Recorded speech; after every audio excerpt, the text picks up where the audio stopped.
Hi, everybody. Hi, thank you so much for joining us. My name is Michelle DeRosier, better known on the internet as WriterDerosier. And this is, okay. I'm Jen Lowry, and I'll go by Jen Lowry Writes everywhere. And we are so happy to be here hanging out with you guys tonight. Absolutely. We're thrilled to be here. Thank you for anyone who is able to join us today, or if you're joining us later, watching this on recap, hi. So tonight we're just here. So Jen, as part of the WWJs, this wonderful group of Christian writers who are super supportive, we started talking about our book launches for 2021. So we had a conference a couple of months ago. It was really great. And we wanted to figure out, okay, so after the conference, what comes next?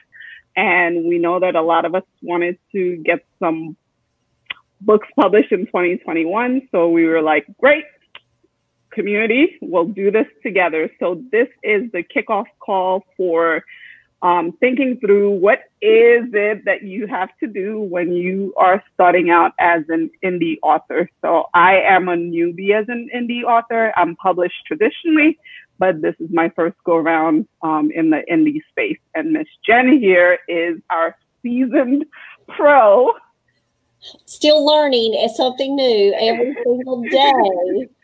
And I am thankful that I'm also a hybrid author. So I have a book traditionally published, but I've also self-published books as well.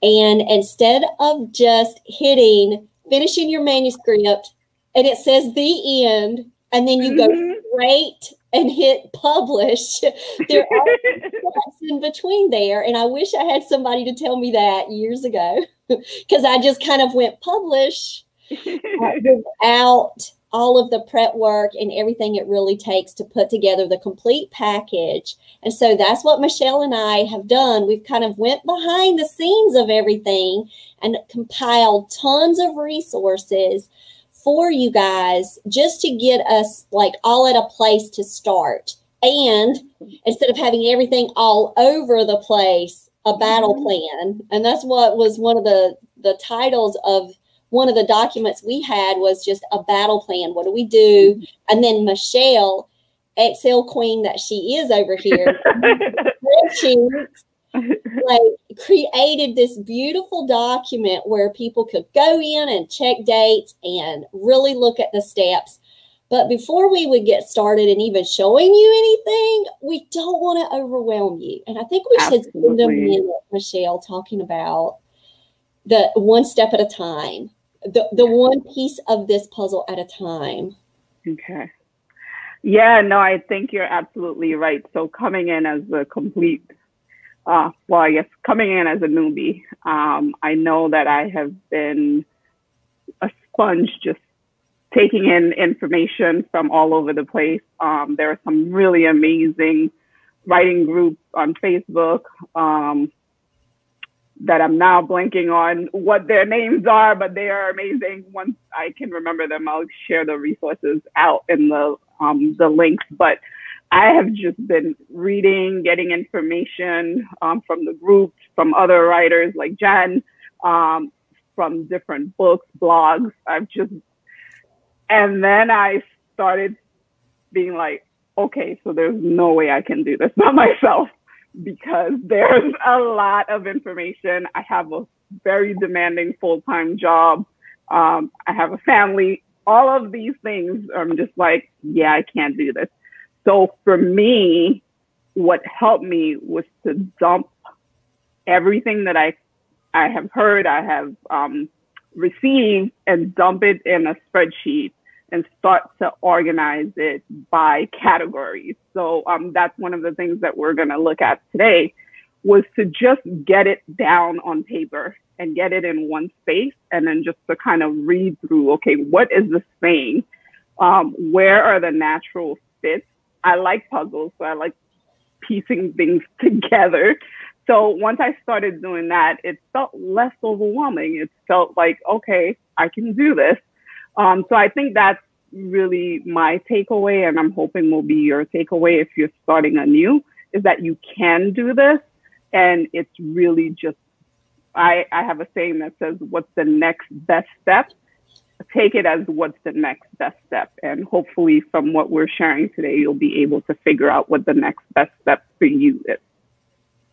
So I am actually looking at my phone because Margaret just pulled up in the chat and she's asking, has it started yet? Oh. So we've got to find out, like. So Hi, we're live. So hopefully you can hear us, Margaret. Hopefully. Let's see.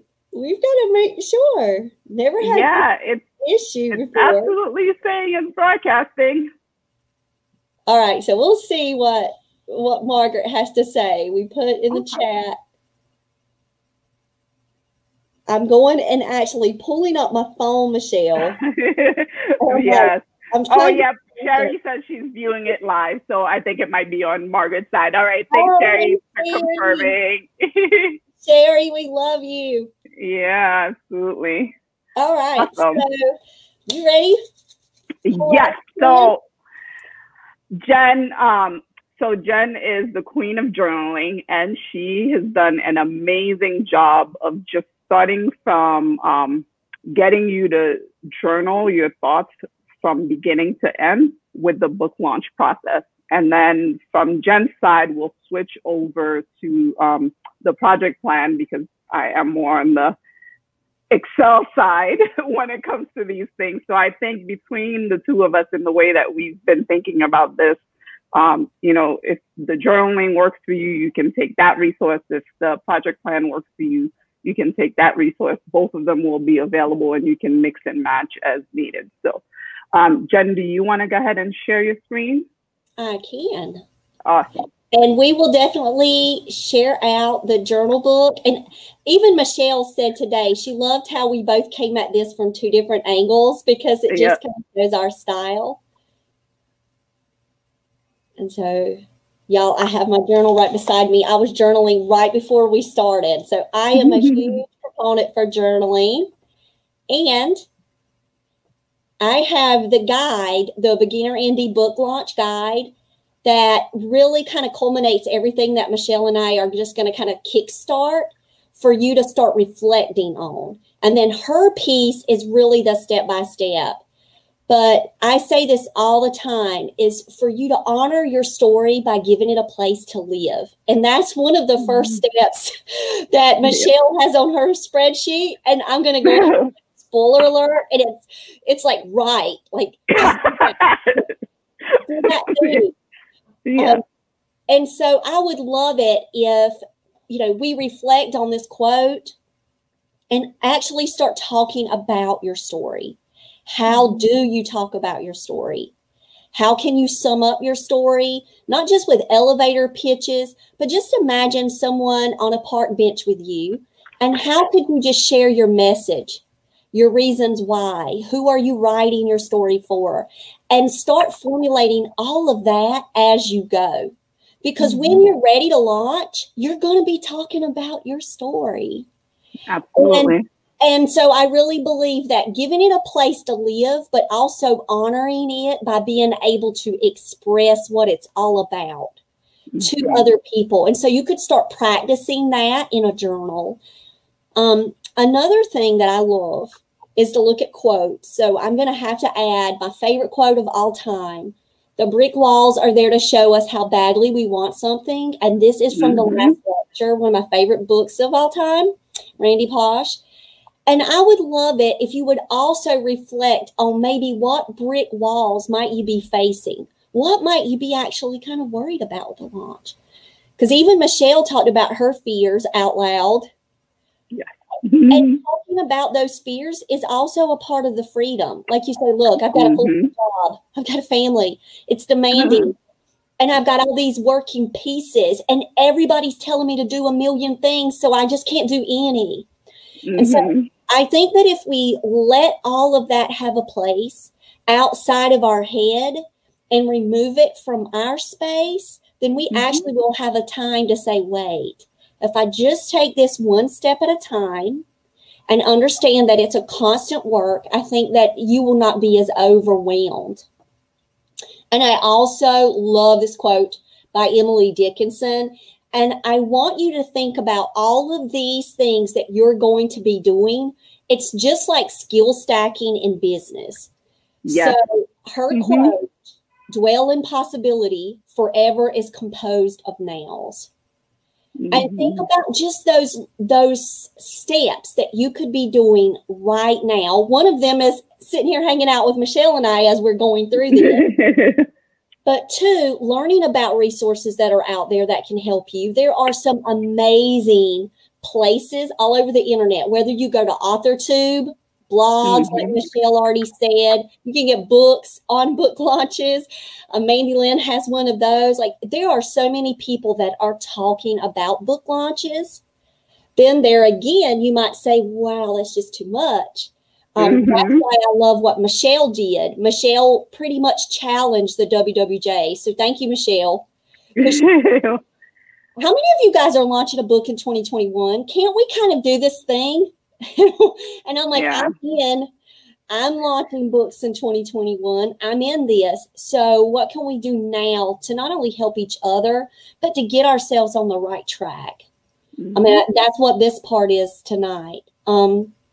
Another thing, no matter where you are on your journey, even if you already have a published book out there, you can celebrate that book, and you can take these same practices, these same tips, and apply it to an actual birthday book party or an anniversary of something in the book, or like Michelle has shown us, the calendar of events throughout the year that celebrate some of the craziest, funnest, like fun things.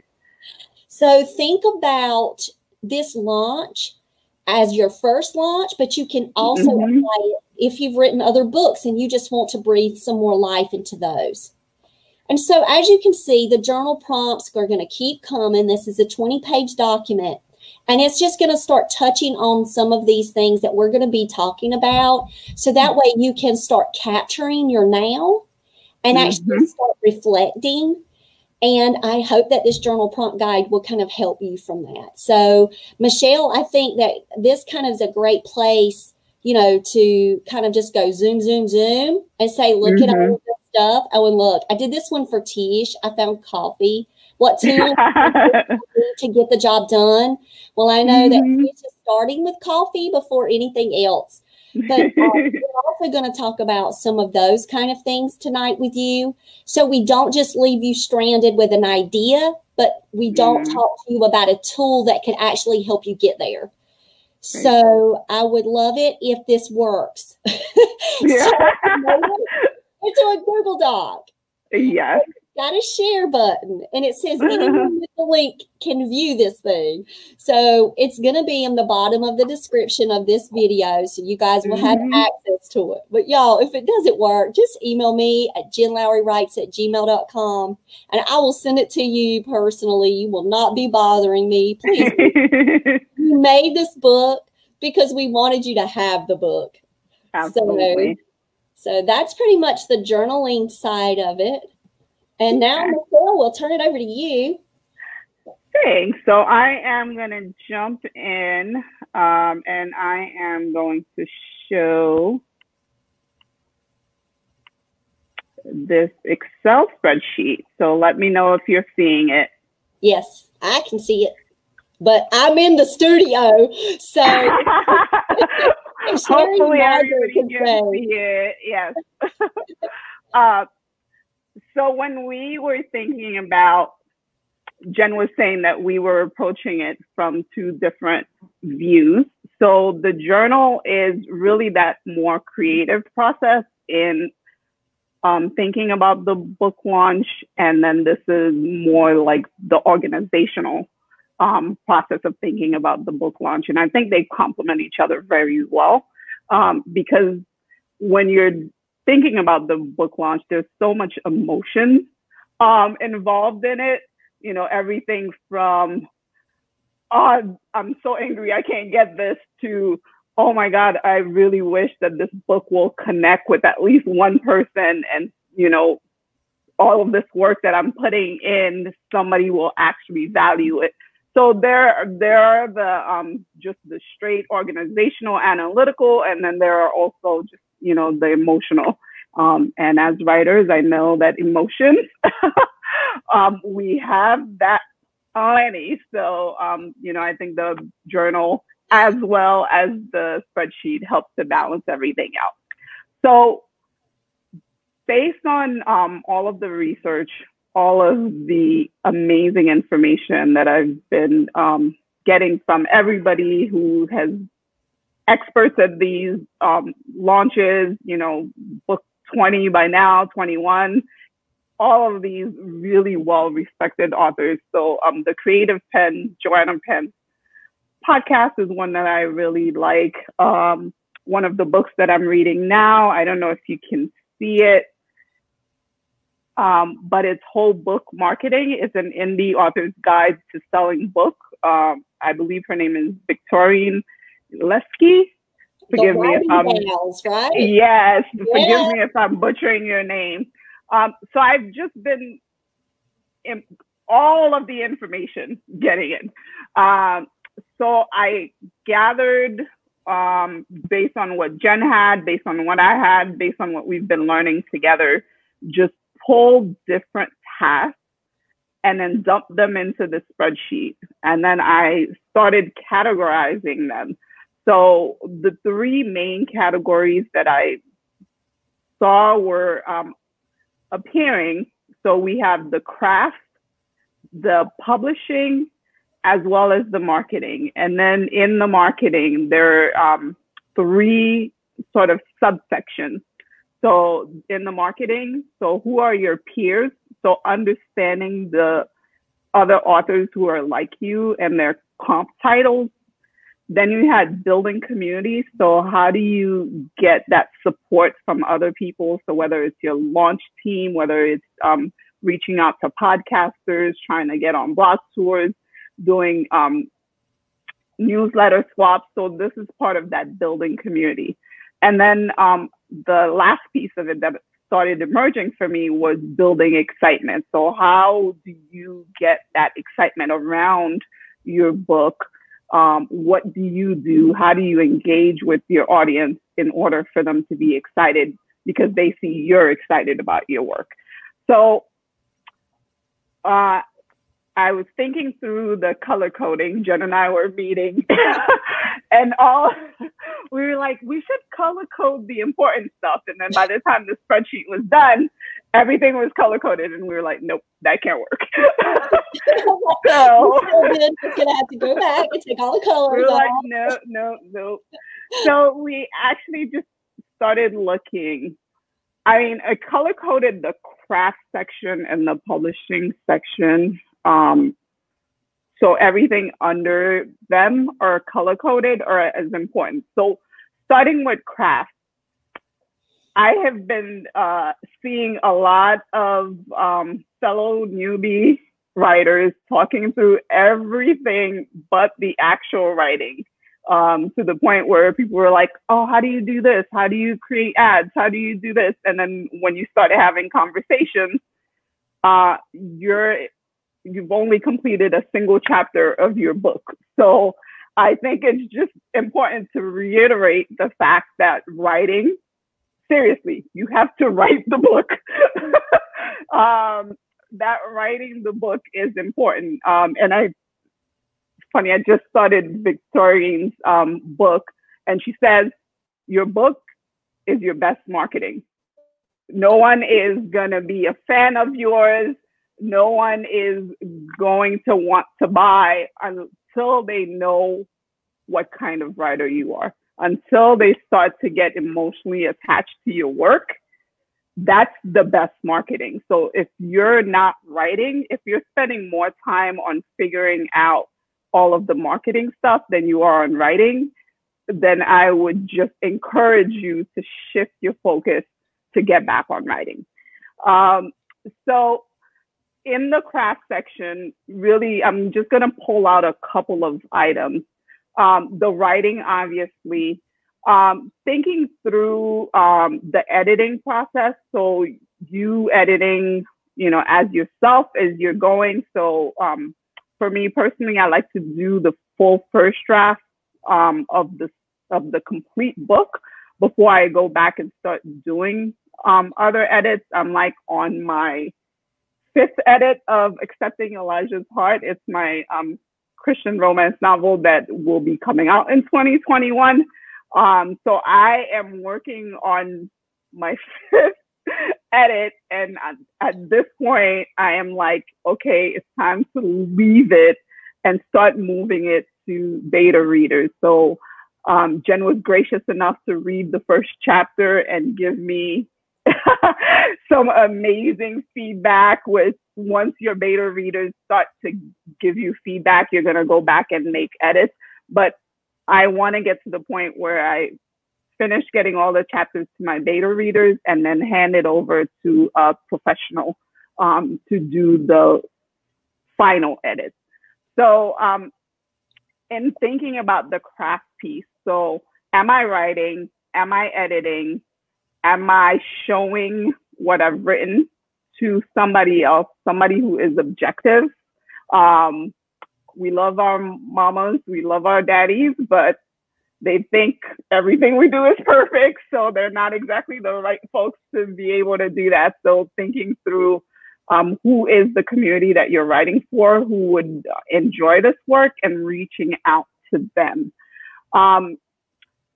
I'm going to skip through craft. So for the publishing, so I think the publishing for me gets into the more tactical pieces that I think you need to learn this by doing. So one of the examples, we're going to go through and figure out the different types of publishing platforms. So at the core takeaway for me from what I've been learning is that you can either publish with Amazon exclusively, or you can publish what they call publishing wide. So where it's not just on Amazon, your books are on Kobo, they're on Apple Books, all of the different ways that you can get books electronically, they're available that way. So personally, I plan on publishing wide to begin with. And the reason I'm planning to do that is because I have been part of a Publish Wide group on Facebook, which I'm now blanking on the name. I am so sorry, guys. Wide for the win. Thank you. Love it too. I love our Facebook groups. And I've been seeing, just a lot of folks who started out publishing exclusively on Amazon and then now trying to undo some of that so that they are able to publish wide. And it looks like if you're gonna set yourself up, you should probably set yourself up from the beginning with publishing wide, because it will make it a lot easier later on. So that's my personal preference. But again, now that you have that information, you can kind of go through and do the research to understand what makes the most sense for you. So for me, I think one of the challenges is going to be each platform has its own format on how to publish the book. And right now, I don't know any of it because I don't have a book to publish. So what am I going to upload and do? So I think that is where YouTube is going to be your best friend. Because there are so many wonderful authors that have come before us, and they will actually hold up print books and say, okay, I printed this one with Ingram Spark, then I printed this one with another print-on-demand company, and they'll do pros and cons, and they'll show you, oh, let me share my screen. And next thing you know, they're showing you how to upload books, and you're going, yes, thank you to all the authors on AuthorTube who are willing to share their gifts and the understanding and the step-by-step. So, Michelle, when you get to that point, there are tons that I've watched to get myself to my point. I didn't know any of this either. And I loved how you said you learn it as you go, that's one of the things that, and you learn by doing. And even if you start one way, you can switch gears. can go another way, but it's all about learning as you go. So the publishing piece, as far as your specifics on publishing platforms and all of that, you'll just be doing your research and you'll be watching those authors before you that have done it. So absolutely. And I think your point there that we're trying to do things before it's time to do them. We're worried about, how do you upload the file onto Ingram Spark? Are you done with your editing? Have your beta readers given their feedback? Do you have your cover yet? Do you have your? No, yeah. Yeah, so trying to focus on the steps that are in front of you instead of, trying to think about all of these other things. They're going to happen. You need to know that they're coming, but you don't have to focus on them right now. But it's good to have them in this place, Michelle. I don't mean to cut you off, but no. It's good that you've put them in this place because you will know as you move forward, if you do get some free time in the world and you do want to start kind of banking something or making a playlist, you can make a playlist and always go back to it later if something pops up from an author that you're following on YouTube and you can say, gosh, what was that video again? No, you can create, a publishing playlist and start putting things in its order. So when you do have the time, you can start investing that time. And you just, this is a nice segue. I didn't know that Jen was going to do this, but actually on my YouTube WriterDerosier, you can see playlists that I started making.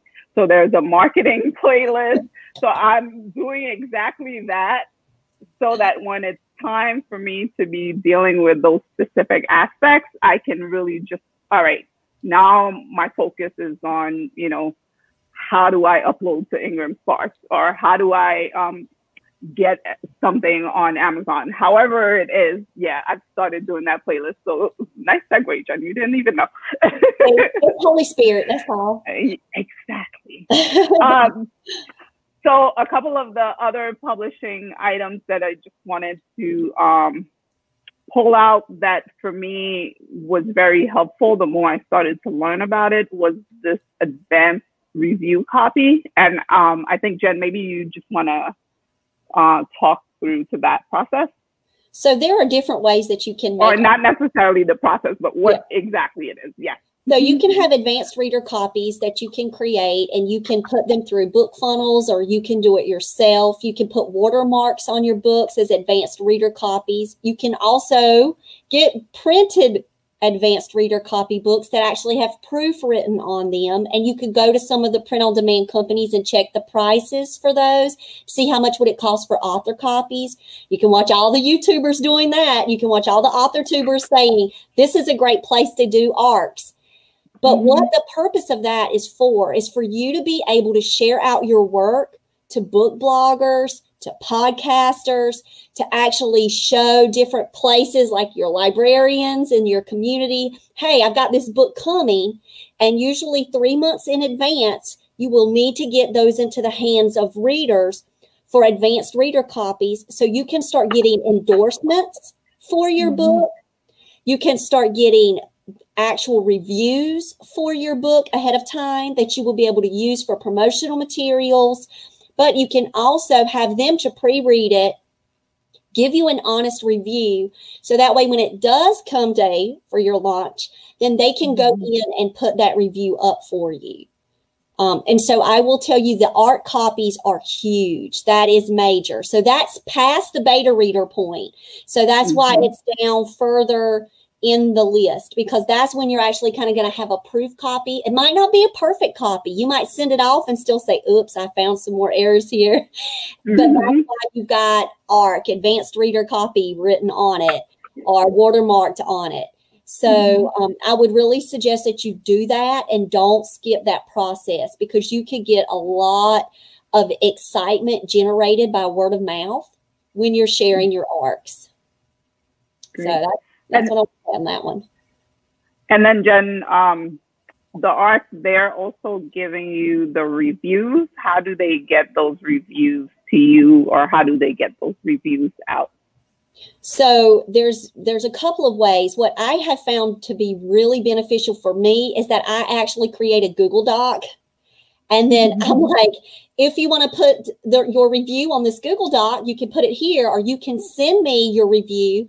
I can copy and paste it. I can keep a running document of my Google Doc, and then I can copy and paste back into the email and say, remember when you read my book and this is what you said? Well, it's launching. I would love if you could share out this review on Goodreads and share out this review on Amazon, because they are a person who has read your book, and they could put down, I have been provided an art copy of this book. So you see that a lot. Anne has asked us a question: how do you get the watermark on it? When you go into Microsoft Word, there is a button that you can put. If you just go to help and you type in watermark, you'll see it, Anne, and you can actually customize your watermark. So, like, I actually used an image. Learning something new. And so Lowry writes behind it, and it actually had the cross on the back. So it was almost like I was watermark stamping an image back there. But you can also do just your name, or it can just say proof or whatever. But you can put that on from the Word document. So I think that for the ARCs, it's just huge to go ahead and think. I think talking about that 3 months in advance. Yes. Yeah. That's because you're going to be sending out your ARCs and you're already going to have everything ready. So thinking of that. And that's actually a really another good segue. So this is, obviously you guys have been used to seeing a project plan. This is the most basic of project plans that you have. So certain things are going to be you as the lead. Most things are going to be you as the lead. But if, when you're working with your professional editor, if you're getting a professional cover done, you'll be working with other consultants, contractors or vendors. So being able to keep track of who's responsible for doing what task, and then also ensuring that you have a start and end date. So one of the things that I plan on adding to this spreadsheet as the next step is to break this out by, in addition to tasks, is to have a second tab that's going to break out. So I'm going to have about 9 months, because I'm going to figure out what my launch date is going to be, and then I'm going to work backwards. So what do I need to do, 9 months out, 6 months out, 3 months out, 1 month, and then the week of launch. So I'm going, once I have my date figured out, which I'm planning on working on now, I'm going to start breaking this out by my timeline to work backwards from my launch.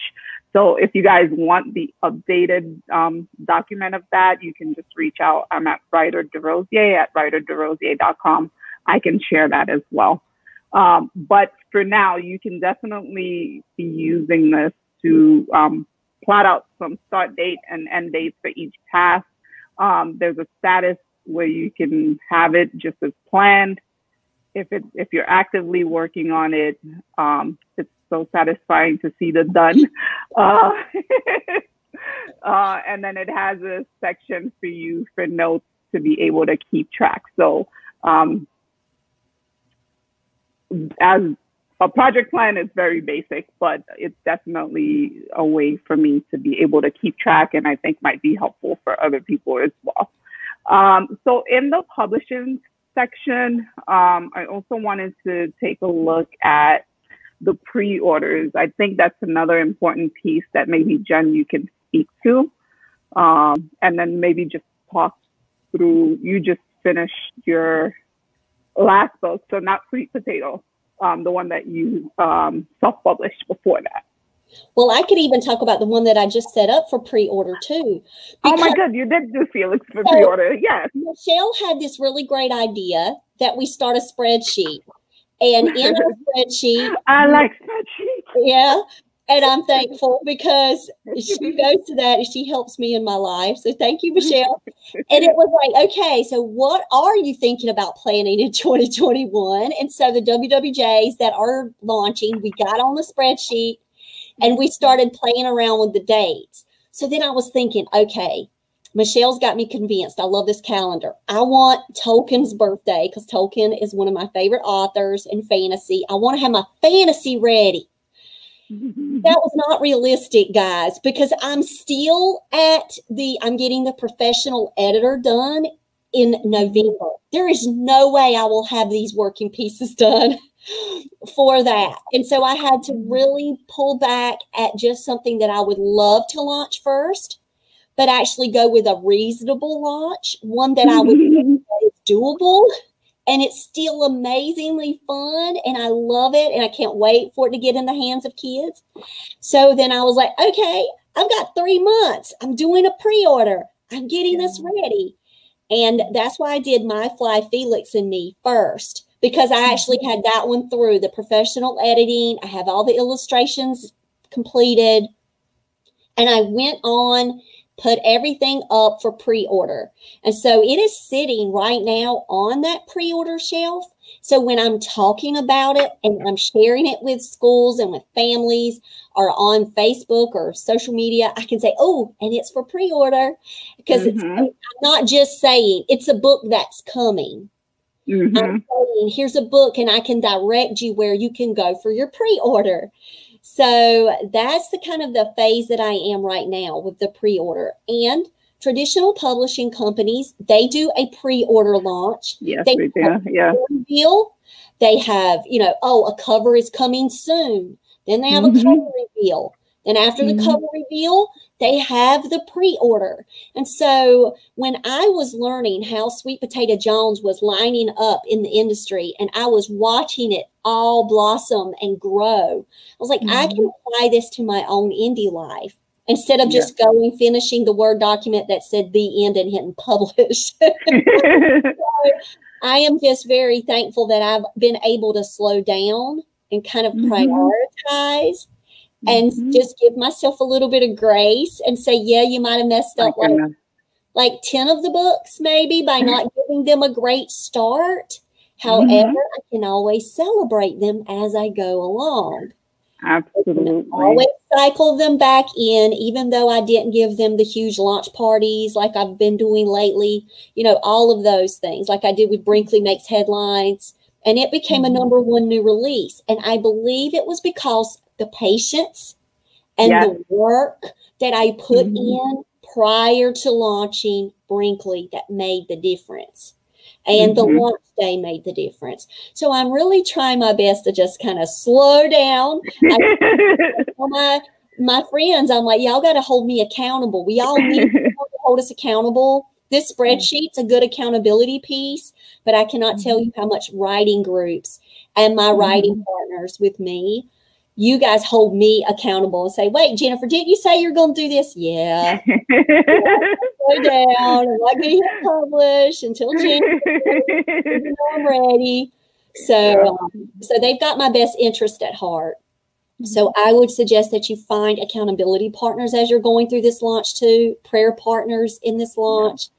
And we could talk about that probably later in marketing. So go ahead and do the publishing piece. If there's anything else, Michelle. I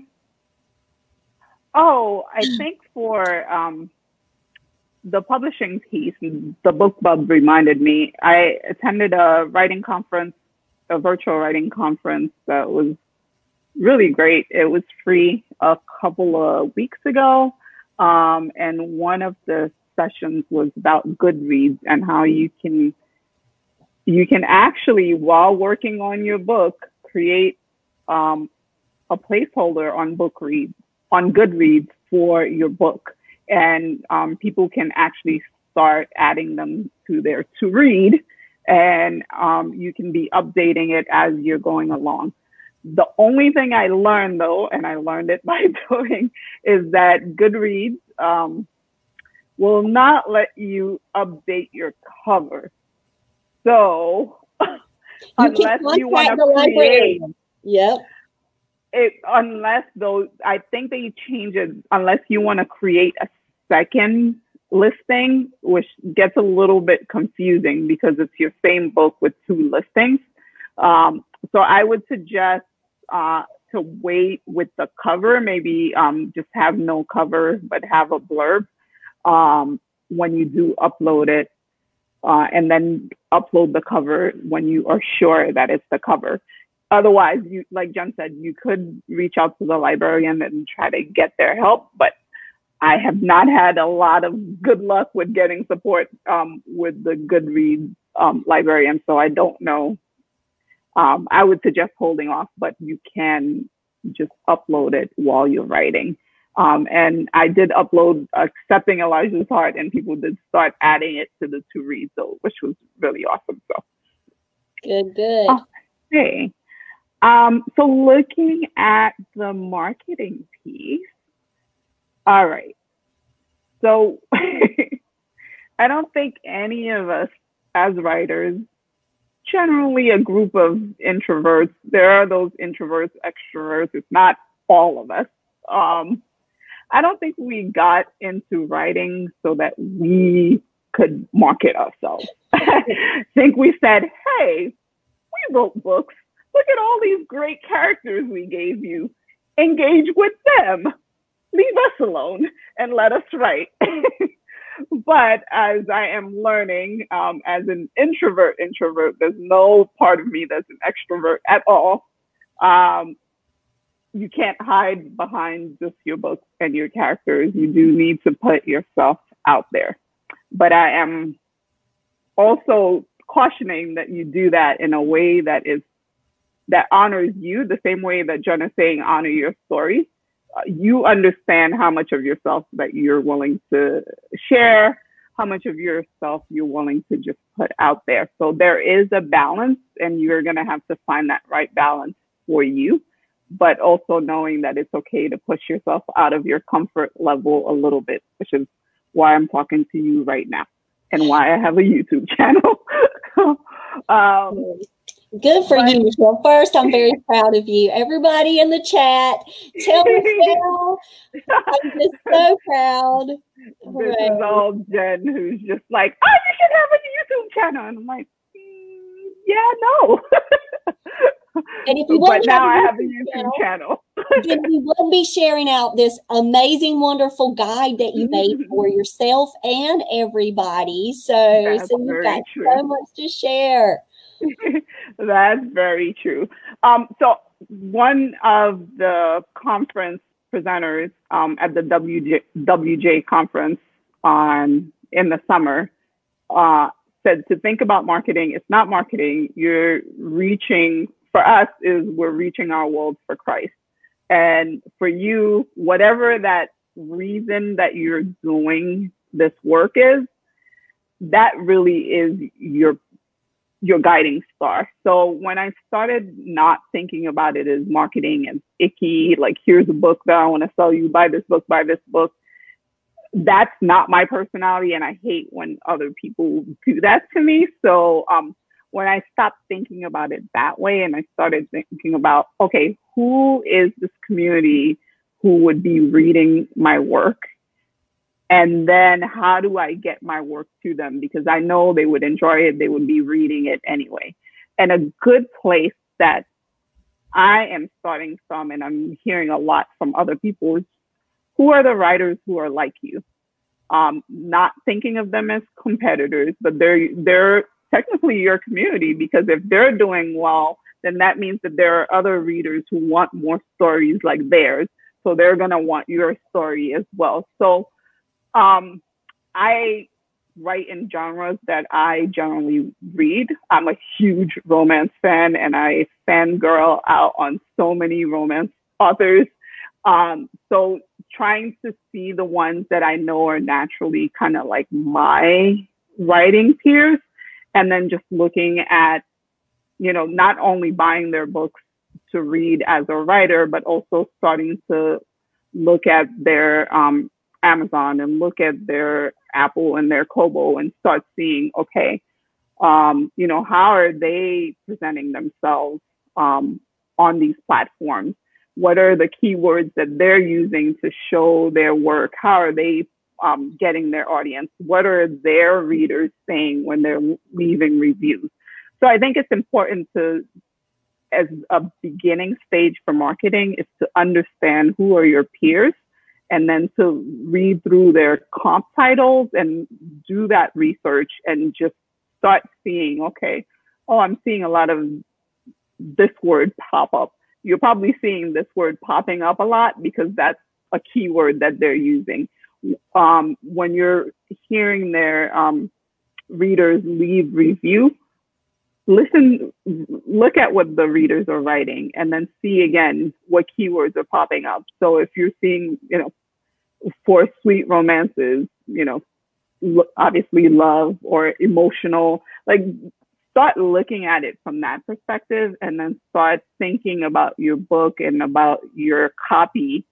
Am I pulling those kinds of emotions from my readers? And how do I write my copy to pull those kinds of emotions from my readers? Jen, I'm gonna let you jump into the marketing piece too. So I think just continuing to grow your online presence as your, even at the beginning, when you're even in your craft stage, continuing to connect, finding groups, finding other authors, like Michelle said, researching other authors. Look, we're avid readers. I am sitting around books right now. Like, I can't tell you how much I do try to read. And even with a limited amount of time, I went through and just was starting to read first chapters. Like, I made it work. And so Sherry's got a great question. She said, how do you find comps that are similar to yours? So what I love to do is I love to ask people, what are they reading? I love it. I will say, oh, can you tell? So I'll go on Twitter and I'll say, I'm starting to read middle grades fantasy right now. Can you guys give me some book recommendations? Because I love that authentic engagement. When I asked that question, I got tons of different ones. I started writing them down in my journal. Oh, well, these are like standout books. That's one way you can find within your genre what people would recommend to you. But you can also go to the Amazon bestseller list. You can look up the top 100 books within the genres.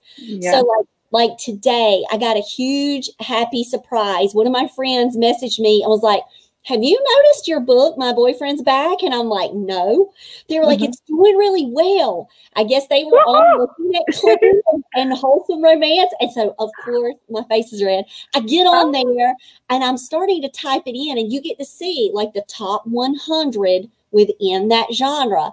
And I'm like, my little that's great. Congratulations.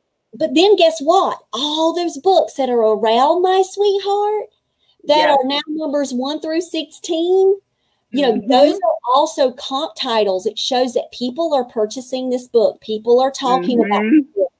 And that's how you can find comps that are similar to yours. And I know there's other ways to do it too, if you guys have some other tips. But Anne knows it too. Anne is in the chat with us.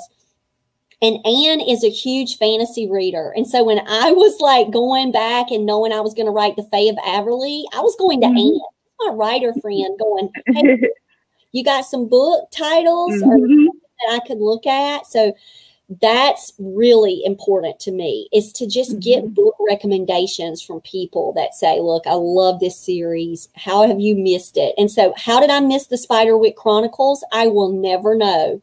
But as soon as that one was recommended to me for middle grades fantasy, I devoured that book. I was like, oh my goodness, I love it so much.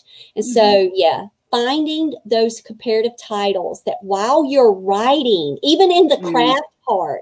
Oh my goodness. Yes, exactly. I'm actually doing a live at hopefully 10:10. I actually scheduled it for 10:10 because I still have homeschooled some more. We got math left to do for tonight. We did almost everything. We have math and spelling left, but that's what I'm actually doing. I actually named it my top 10 favorite books and my nano prep list. I'm going to start researching little ghoul school kind of things that can kind of get me in the mood of writing middle grades and then early chapter reader books again. So that's a great thing to do, is just start researching titles. So that one's important. I love the asking the audience. Yep. Because once you start seeing what everybody else is reading, that will give you a good indication. But it's a good communication tool as well. That's why I think for us, if we're looking for blog material, review books. Talk about books you love. You know, start engaging with readers, not just about your story and why your story matters in the market, but why other stories matter. And that helps to build the community too. So what you got? What you got? Let's see. Can you talk a little bit about the launch team? So I have my sparrows. They are called sparrows because of his eye is on the sparrow. And that is big for me for Sweet Potato Jones. And so in 2018, when I first got my contract, I started asking for a prayer warrior launch team to surround me, which included my middle school teachers. Like for real, guys, my middle school teachers are on it. My Aunt Dot is on it. So I do have people that are on it that are very close to me. I also have librarians and teacher friends and my author friends. Not everyone on that launch team was social media savvy. And so when you think about it, you say, well, isn't a part of your launch team supposed to be helping you kind of launch and spread the excitement and share out promotional materials? Of course they are. But with my launch team, I was also looking for prayer partners as I was going along in this journey. And so I started my launch team as soon as I signed that contract and knew that I was going to be stepping forward with this process. So the launch team kind of stays behind the scenes with you. They'll pray with you. They'll share with you. They can help you along the way. So I would highly encourage you to look up ways to do launch teams, because there are like a million. I'm just going to tell you the one way I like doing it, and that was with a private Facebook group. Just because I live on Facebook and my elders that are on the launch team, that was their mode of preference. And so I know that I would be able to access my elder prayer group on there. And I actually built my launch team in that space. So I have a private Facebook group. It only has 40 members. You can choose how big you want your launch team to go. Like I'm on Karen Kingsbury's launch team. And can you imagine how many people are on her? Yeah. And she does it through emails. So she will send me email newsletter type alerts. They kind of look a little kind of the way Wix Shout Out kind of looks in its presentation. But she will send promotional materials for people to share out. She will always send like the little flyers, all of the blurbs, all of the kind of behind the scenes where she's going to be online so she can have garnished support that way. So I would suggest that at this time, if you can find some launch teams to join those, because you can learn behind the scenes of how other authors are running their launch teams. So I would say launch teams are big. They're huge for me because those are my prayer partners. That's how I look at my launch team, and I'm very blessed to have them. And then occasionally I'll say, hey guys, do you want to still stick around? Because I'm writing my next book. So now my sparrows are actually talking with me through my Fly Felix and me and reading it behind the scenes. So it moved beyond Sweet Potato Jones. So now they're just kind of my people that I share with. So that's my launch people. That's awesome. And it sounds like you're sending out things that they can share as well. And you've already gotten all of those preps, and you make it easy for them to share out information about Sweet Potato Jones, to share out information about any of the work that you're doing. Yep, because I actually made banners. I actually made materials prior to the launch on canva.com, and I created those as a part of, that's one of my favorite tools ever. And I created these images, and then I would, give them to some of my launch people, and they could share them out. Just hit share, and then they would have it. And I would give them separate images so they're not always circulating the same images too. And I know the people in my launch team that are more on social media, so I didn't necessarily send it to everybody. Because some are just there for my prayer partners. Cool. I'm keeping a look at the time, so maybe we can take one thing from the building excitement piece.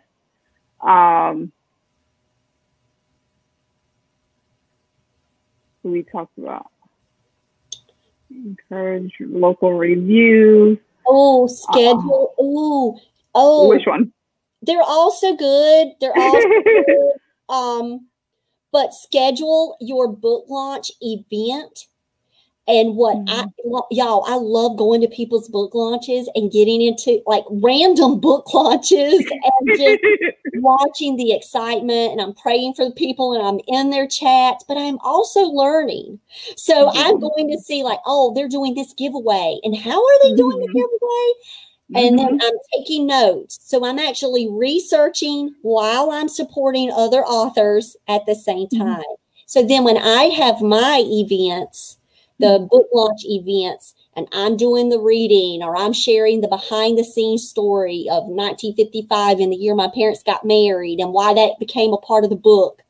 You know, I'm also learning from other people how they've ran theirs, and I take pieces of that as I go. So I would say pick a book launch date. That's your release date. So that's the day it's going live. And so you can ask a friend to host you. You're building your author community, right? You can say, hey, do y'all want to have a launch party with me? You can have friends on there with you. You can do them on just Facebook Lives if that's where your main audience is, or you could go broader and you could go and make lives on YouTube or Twitch and Facebook, wherever you feel like you need to have this party. But if you have these virtual parties, I want to tell you that you will have a greater reach than if you just invited a few close friends at a restaurant dining hall or somewhere local for you at a coffee shop to celebrate your book. You can have that as well. You can do that too. But I would suggest that you really look for a virtual opportunity so you can reach more people who are not going to be local to you, who still love to read in your genre, and you just start hyping that book launch party up and sharing it out. So I love having the book launch days, doing the readings on that day, giving out sample chapters on that day, free ebooks that you can share with people really quick and easy because you just need their email, put it in right on a gift on Amazon. Like you can find great ways to engage with your audience on that day, and you can have your friends around you. So I can say, have fun on your actual day because you've done all this stuff. All this work. Yes, exactly. So have fun with it. Dress up, be silly, engage, whatever your genre is, make it special. So. I think we just have a couple of minutes. So a couple of just takeaways is one step at a time. There's a lot of information, and we tried to capture here all of the main steps. And I think we've done a really good job just based on your research, Jen, your experience, my research, to really capture what the main steps are. And then you'll see that there are certain steps that are gonna have baby steps within them, right? So they'll probably be like step 1, but then you'll have parts A, B, and C. But take one at a time. If it's 1A, you do 1A. If it's 1B, you do 1B, and you do 1C. So you're not overwhelming yourself with trying to have a life, have probably like everybody else, have a day job and do all of this at once. The other takeaway for me is just, again, can't stress enough the importance of writing, and Victorian said it best, and I completely agree with her that your book is your best marketing. If people don't know your work, don't read your work, how can they become a fan of your work, and how can they continue to support you and buy from you? Also, I didn't say it before, but respecting your readers. Like, you're gonna find your readers, and that community, you're gonna be building it. And as you're writing, as you're marketing, all of those things, don't do things that are not you, that are not authentic to you. Respect that your readers are gonna wanna see you, because that's what they started connecting with. That's who they started connecting with. There's a lot of people who market different ways. I've, like said, we've been reading, we've been researching. There's a lot of marketing tips out there that I've had to be like, okay, great, it got you results, but that's not authentic to me in any way. So I could never market this way. So it might be a little slower for me to get my results, but I'm going to do it in the way that's authentic to me. So not feeling like you have to take somebody else's path exactly how they took it.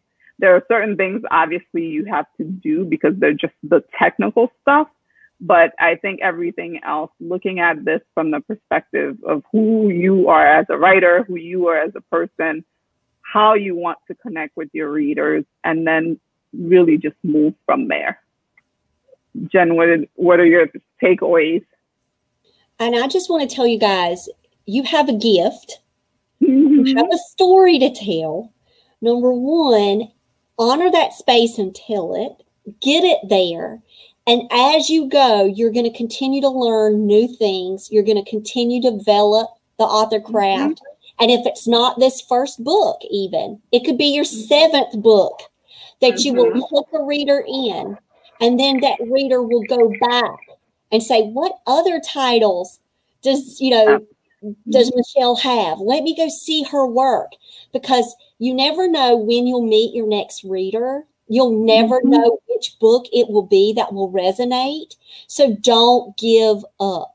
Whatever you do, just continue to tell your stories and continue to be present. Because when you're present, and like Michelle said, when you're authentic, then it's easy. You don't have to put on any kind of show. You're just there. You're just being present. And so it makes your job easy as the author when you're connecting, but the reader will also recognize it. Your people that's in your community will recognize that you have a heart for this, and that it's you too that's also in front of your book. It's your book that you're standing behind, but it's also you. And so I just want to tell you, do not just give up. Just keep working it. The minute you get overwhelmed, just email me and Michelle and say, okay, I've hit a wall. Oh my goodness, places. I'm on number 20 million of the spreadsheet. And we'll go, and then we'll say, just remember that one step at a time. Just remember that it's also a learning process. Because when I did my first launch, after I walked away from that, when I actually was learning what the word launch meant and I was attempting to do it, then I realized, oh, there are so many other things I probably could have done better. And I reflected and I went back to my journal and I was like, wow, these are some things I really kind of messed up on and I should have done it even, better. And so there's always the next book. There's always the next time. And you'll continue to grow. I loved what you said, Michelle, like you learn it as you're going. You're experiencing it one step at a time. And so work on your craft. You know that you've got an end in sight, but you also have some steps like what Michelle has made for you guys to help you get there. So Michelle, thank you for the spreadsheet. Oh, no problem. And thank you for the journal. And again, there are plenty of very seasoned authors, more than me, definitely, who do this, who present these, first-time author launch classes and courses, and I'm sure they're amazing. So be sure to check them out. I like learning as a community, so this is really as much for me as it is for you, since I am going through the process. I figured, oh, I wonder if other people are going through the process, and let's just go through it together. So if you are launching in 2021 and you want to join us as a community, please feel free to reach out. Jen Lowry, is it Jen Lowry Writes at Gmail or Jen Lowry? Jen Lowry Writes at gmail.com. And then I'm WriterDerosier at WriterDerosier.com. And then we can just have a conversation. We don't have necessarily a book launch 2021 Facebook group, but we can figure it out. But if you are and you would like to just join this community aspect where we're learning together, then let's go ahead and do that. And we'll be following up over the next couple of weeks with, there are some sections of these that I think would be helpful to just pull out, and we'll just work on it together. Like, I think the blurb is something that's helpful as well. So maybe we do the first half hour where we're looking at examples of different blurbs, looking at, best practices for doing blurbs. And then we do the next half hour where it's actually a working session where you're working on your blurb together. And then we come back together just to see what we have. But that's the plan. We're trying to make these action steps that we could be doing together. So if you are interested, follow Jen Lowry, follow me, WriterDerosier, and then we'll go from there. So thank you so much, everyone, for attending tonight. And if you're looking at this later, thank you so much for watching. And reach out. Yay. Thank you, guys. Love y'all. Michelle, all right. Thank you. No problem. Thanks so much, Jen, for hanging out.